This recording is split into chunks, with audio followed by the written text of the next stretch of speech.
X, when's your next fight?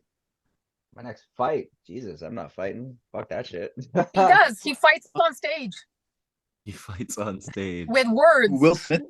and running meats. Oh, That's Jazz's way of saying that I fight to just not get booed when I'm trying to do comedy.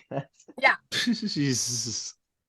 Speaking of Jazz right now, as we're filming this, she is on her day 2 of her 2-day show run that she's producing Yeah. right now. How was last night's show? It was wild. We had Yeah. 90 people in the audience last night. Killing I it. made fun of a bride who's about to get married. I hope she still gets married. And she was Yeah, in the front row. I'm like, are you going to a wedding? You look like you're going to a wedding. No, I'm dressed up for my show because I'm getting couple of my friends to film it today with sound and everything. And I want to be able to pitch it to like get an agent for comedy in the US maybe. So like, being an actor isn't just being an actor. I'm finding that comedy can open doors for actors as well in other ways because people, it's funny. I tell people I'm an actor and they're like, oh, okay. When I tell people I'm a comedian, they're like, oh my God, that's so dope. Yo, I love comedy. Where are you performing next? I want to come and check it out. Like, it's crazy how it's 180. I'm an actor. They're like, oh, what have you been on? Right. Yeah, no, You're a comedian. Oh shit, cool. When's your next show? Like, when can I check it out? Where can I check it out? It's a different now, like, oh, like, because when they see, presence or how I dress or whatever, they know I'm not bullshitting when I say I'm an actor. So I used to get that, but as an actor, like, it has weight now. But if I say I'm a filmmaker, I get that. They're like, people yeah, treat you filmmaker. Yeah. It's because people Yeah. can attach something to it where it's like I'm when gonna you start say saying you're- I'm a porn star. you'll get You could so do much that in more 2 days. reactions from that too because it's like Absolutely. people know what it means. It's like, oh, you're a comedian. It means you tell jokes. Oh, you're a musician. You play music. You are a filmmaker. Oh, I've seen films. It's like I'm an actor. It's like, oh, are you good? What is it? Oh, Right. you're in porn. You play the flute? Hmm. Yeah, but if you like do a porno with an Indian, you'll be famous. That's a good call. That's why Not Mia me, Khalifa not was me. so big. My You say question oh to my you Marie. guys God. is, like, how many things did you have to do? Like, what did you have to have on your resume or IMDb before you actually felt comfortable telling someone I am an actor? There's so many points of delusion when it comes to that, man. Jordan, you look like you have something to say to that. What's your response? I was gonna say Suits. That's when it happened. But yeah, Suits. Because That's when Suit, it. like suits is for fair. the first time that I called myself an actor, I stopped calling myself an actor that because I felt like I didn't validate it. So it was like I was an actor because that's how I identified as. That was my profession, and I have gotten paid for it. So yes, I'm an actor. And then it got to the point where I was like, I didn't want to call myself an actor until I was union. So then by the time I turned ACTRA, then I was like, okay, now I could feel confident calling myself an actor. And then I Right. stopped calling Union. myself an actor Good because point. I wasn't SAG yet. So then it wasn't until I joined SAG that I started calling myself an actor. And then it got to the point where it was like, I'm not going to call myself an actor until I'm a series regular or a lead. And then I got that. It's like, now I could call myself an actor. Right. But there's so You many kind of different set your own points. Yeah, everybody sets their own point of own validation on requirements. when they can set that. Because like Right. right now, I'm going through that with the Great whole answer. comedian side of things, where it's like, sure, I've gotten paid to do a comedy show, but it's like I don't feel like I'm a comedian yet until I know I can, get laughs every You do show. already. You do though. Shut up, Jazz. I don't. Shut You up, do. Jazz. Go cook sausages in your bedroom, Jazz. I can't even bring real sausages to my room. Well, I do. There's not those sausages. You know what I mean? Turkey or chicken. That's my option. Gotcha. Penises. She I love means how penises. I love how Jordan is just like, what the fuck? You guys like are cool for saying, I'm not gonna call myself an actor until X, Y, and Z. I'm kind of like, when you have like a Mercedes or like a nice car, you kind of throw it around. I'm like, yo, I'm an actor. I'm also a comedian. I'm also a homeless real estate agent. And Yeah. I'm just hoping one of them lands with whoever, because I've learned that I have no filter. and I've embraced that I have no filter, because sometimes being vocal can connect the right people together without even knowing it. And I've been able to do that for some friends. I got a comedian friend on agent representation in Vancouver. He's got a meeting with them next week because I just put two people together to have a conversation. I got my writer friend who's been looking for literary representation at another event because I talked to someone. I'm like, oh, you're an agent? She's like, yeah. I'm like, cool, you got to go talk to this guy. He directed this movie I was in. He needs representation. And so sometimes I feel like if you hold yourself back, because we're taught to be so polite in this business, to just shut up and obey and be kind to people, you're never going to get anywhere. If you start asking the right questions and talking to the right people and putting the right people together with the other people because you have information and knowledge that nobody else does, you might be opening doors for other people who will eventually open doors for you. But then that's also one big aspect, is being able to balance out introvert and extrovert, where I'm not one to be loud in a room, where I love being around people who are loud in a room, because then that, like you said, like, it opens doors for people, which is great. But then it's like, that's a specific type of person. And that's one thing I learned about being in LA too, and it's probably why I don't like being in LA unless I'm working, is I have to be walking around with a publicist, because it's my publicist that's going to introduce me to people. Otherwise, I'm just standing by the bar drinking my water. Or just take me with you. I'll walk around, talk to everybody, and be like, yo, do you know this person? Do you know this person? You know this person? You can't do that in LA. You can't introduce yourself in LA. Like, that's have. And where has that gotten you, Jazz? I met a producer from Facebook because I was like, hey, how's it going? He's like, have we met? I'm like, yeah, at a film festival. He didn't know which film festival. I made it up. And and I've still stayed in touch with him. I've sent brown people scripts to him. But one of his clients was in Jurassic Park. Like, sometimes you just have to have balls. I reached out to Timothy Chalamet's agent, and he actually replied back.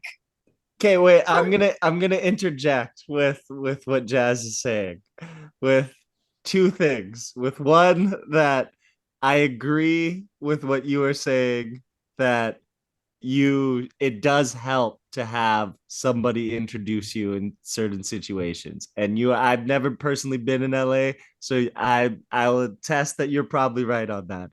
But what Jazz is saying, I will say that being a cute girl will probably help those situations, Jazz. Like, what are you talking about? It's not even just that.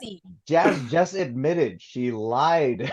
Yeah, that too. But not only that, is being a cute girl helps those situations. I can assure you that if we were like, let's go back like 10 years ago, before shit blew up with Harvey Weinstein.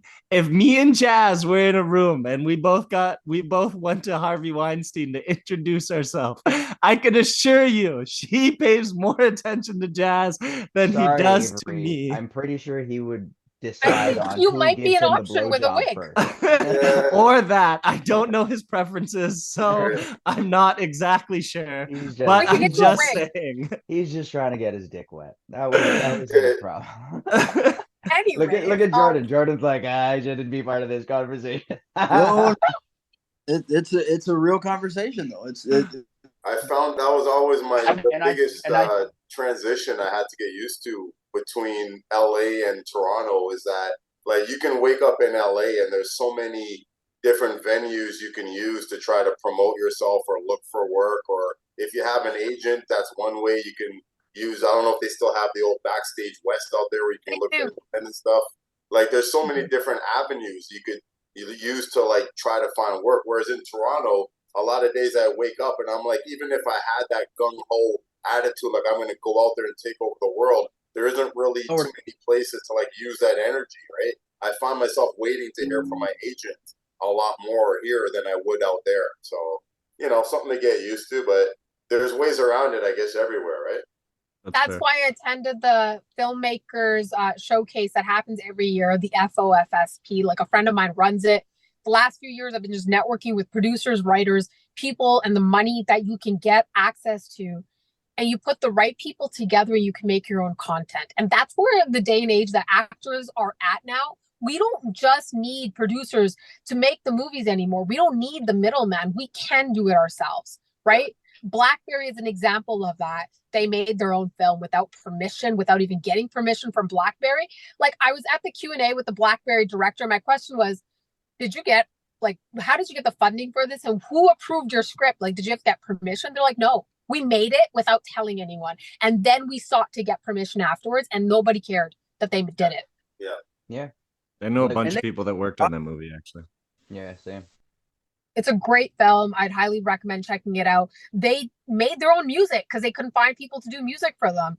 They made music out of hard drives, like creative. Like, they got and thought outside the box.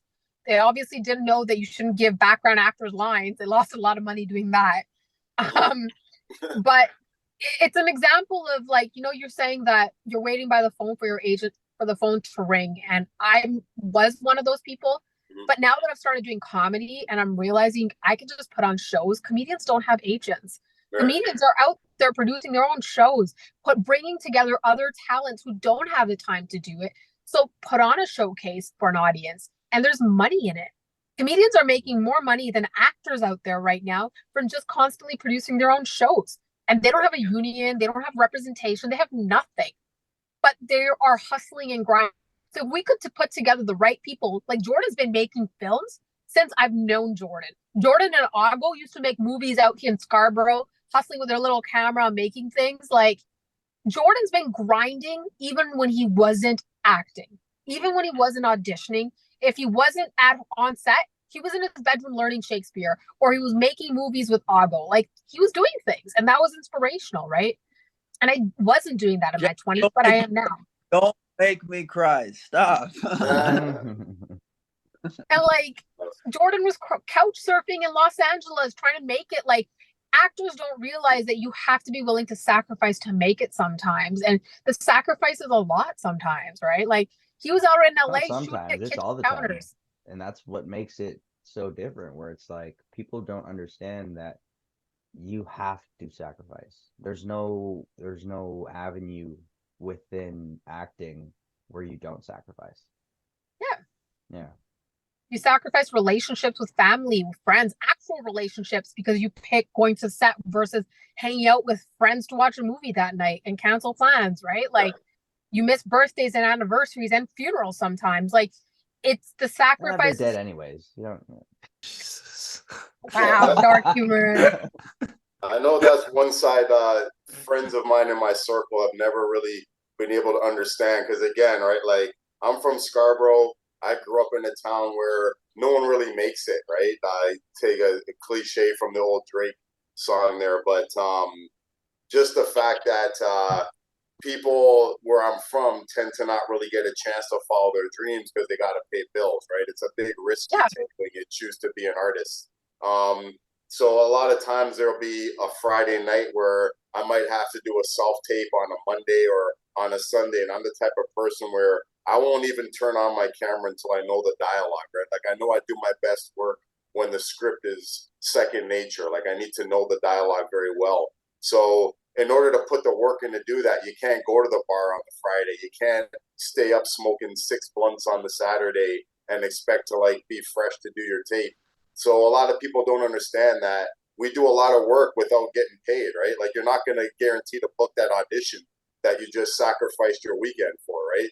You're out there working at the gym every morning when nobody else is knowing you're there. Like, you know, it's a small things and everything else that people don't see when we're filmmaking and learning lines. And oh, by the way, if any of you here ever need a reader for a self-tape, like, I'm unemployed, just call me. Awesome. I'm unemployed. Well, you're I'm busy, but I'm unemployed. My income declaration will be negative 30,000 this year. Right.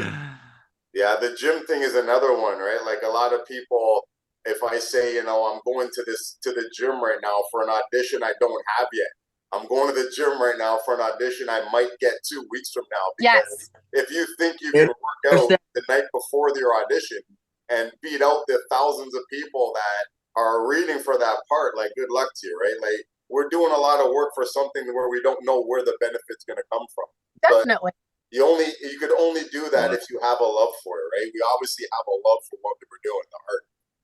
Yeah, but you work out for different reasons, right? Like it's not True. just your health and acting, but sometimes you might play a cop. Like I just auditioned for an RCMP officer, and this character needs to be ripped, like good shape. I don't know if I'm gonna get it. I just auditioned. Can I just finish the thing I was saying that actors don't do? Yep. Okay, so I find like what Jordan did for Xavier when he didn't have that opportunity and put it in front of him. If you find out from another friend for a role that you were submitted for but not seen, and you love this character and you know you're a good fit for it, reach out to your agent and be like, I don't understand why I was submitted, but why aren't they seeing me? Like, what is the reason? And if there's no valid reason for it, tell your agent you want to put it on tape and push for it and get it submitted. Odds are either they see. That's the thing. Odds are they will see you or they won't see you. Jazz, you don't understand that actors are afraid to talk to their agent, especially if they don't know why they're not getting an audition. They don't have that relationship with their agent, so they're not going to go to their agent. Yeah, that's the thing. Where like, people don't understand. I talk to my agent like 4 times a week sometimes. People don't get their agents understanding that their agent works for them, and building that relationship is important. Because like I remember when I joined this particular agency at one point, I just picked them because they were great and they had so many good people on the roster. And then when I got pushed to the bottom of the list, I was like, what the fuck do I do? But they were still, you know, a top agency, and I didn't know how to approach that. So it's like when you just say, go talk to your agent, it's like, and then say what? And then they're just gonna try. I said the word try. Yeah. And sometimes 9 out of 10, agent might have an excuse of like, they're worried. This is the biggest concern I have is casting directors in Toronto have a lot of power, and they are the middleman, and they have power of like who gets in front of the producer and who doesn't. But honestly, if it's like an open ethnicity role and they just have too many people, I get it. They just may not have time to watch your tape. Send it, try it. If it doesn't work, you had nothing to lose. But you have to try to communicate that with your agent. And if you can't have that relationship with your agent and you feel like you can't talk to them, then find a different agent. Like there's hundreds of agents in the city. Of course, but then you also have to consider that people aren't going to want to downgrade agencies as well. True. Everyone has to do what's best for them. Yeah, right? Everyone has to do what's best for them. No one's the same. But so that was my thought. You're also talking from a perspective of an extrovert. So that's also one thing to denote where you're a lot of introvert. I'm an introvert. I don't like people anymore. Like sometimes. Not liking all I do is cook sausages in my fucking bedroom. Okay. Yeah, I live in my bedroom or my car. Like, do you ever see me hanging out with people? Like, I'm always in my car. Oh my goodness! The last comedy club that we went to, Jazz spoke with everybody.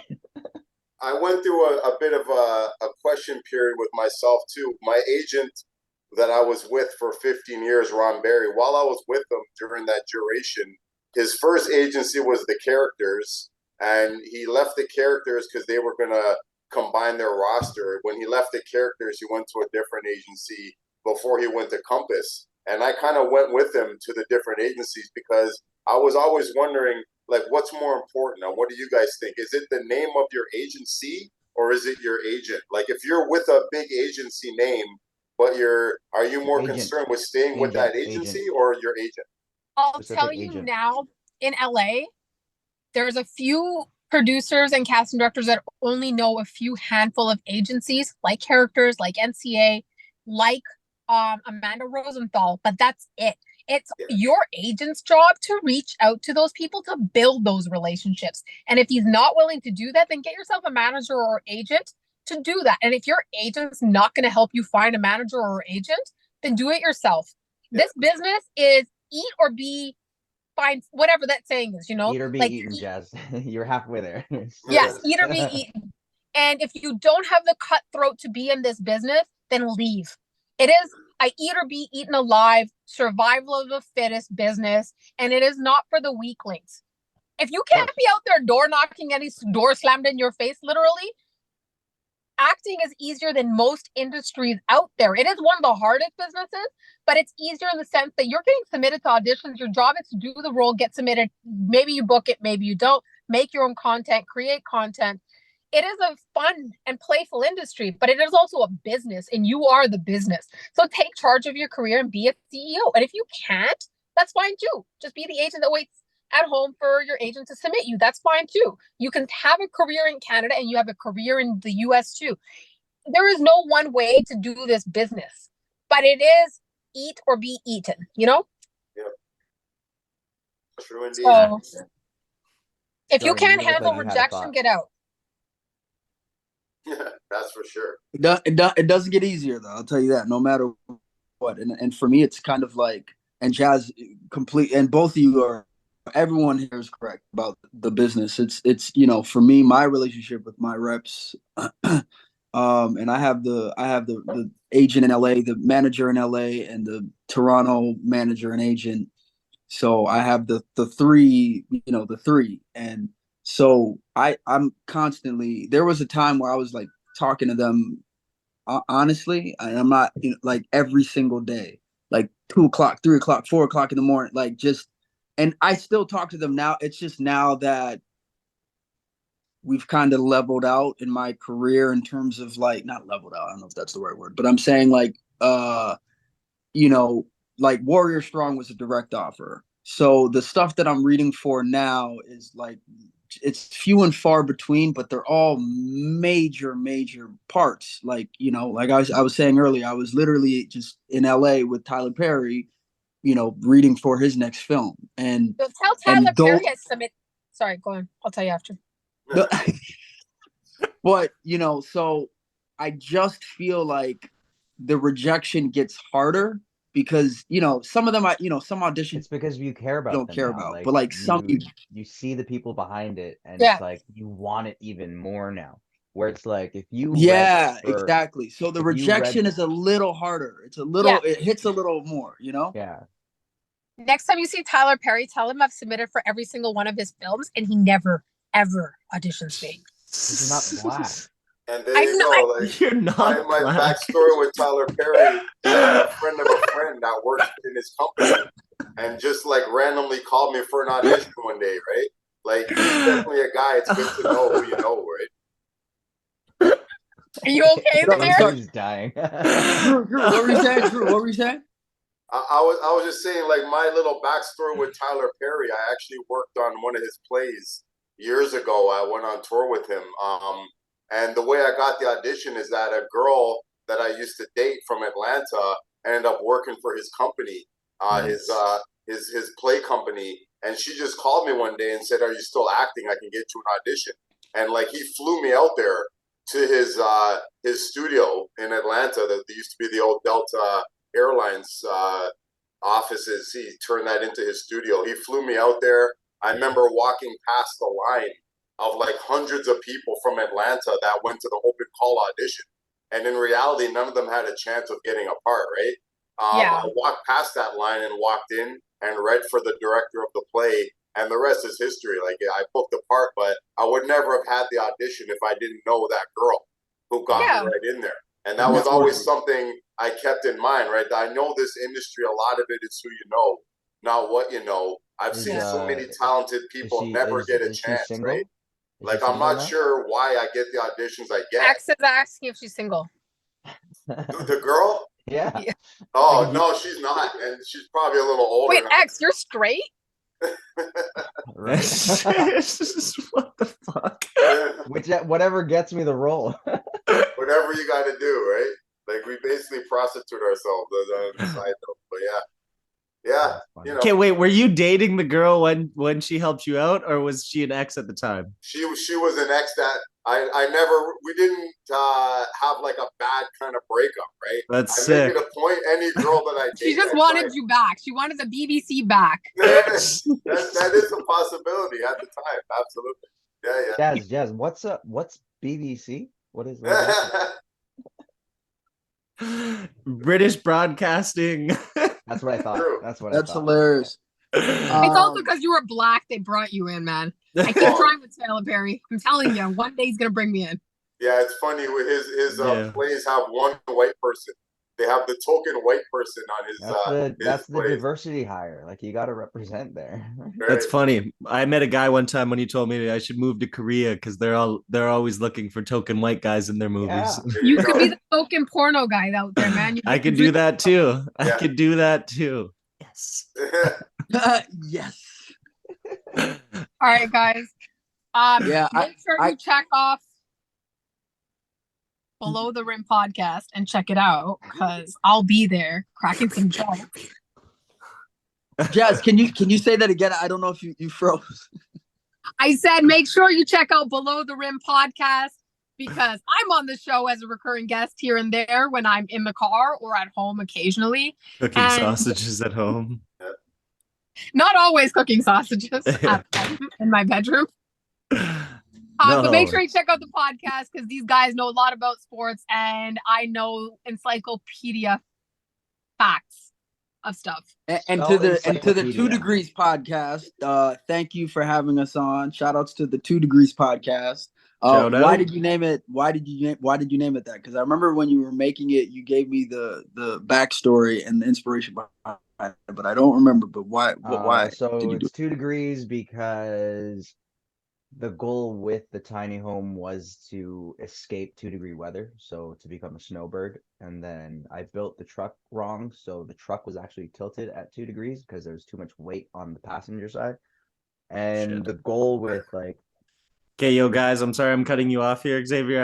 I gotta dip though right now. Yeah. Okay, thank you guys for having me on. Thanks for coming. Peace, brother. Thanks for having me, X. Peoples. Yo, X, I better see you at the show tonight. I'm gonna try my best. I got you. Can be 2 degrees late, but just make it. That makes no sense, but good try. That was a good pun. 2 degrees. X, before we go, finish what you were saying, and then we get right.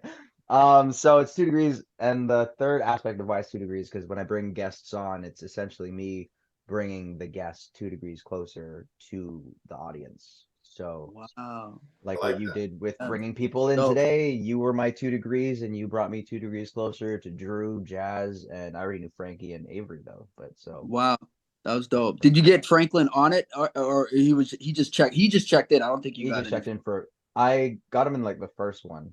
In the first. Okay. All right. Cool. Right on. Well, thank you for having us, man, and no doubt. Hopefully we can do this again soon. But yeah, we got to have you as a guest talk about fighting on our pod as well. Yeah, no doubt. That'd be dope. Right. Let me know when that all happens. All right, Jazz.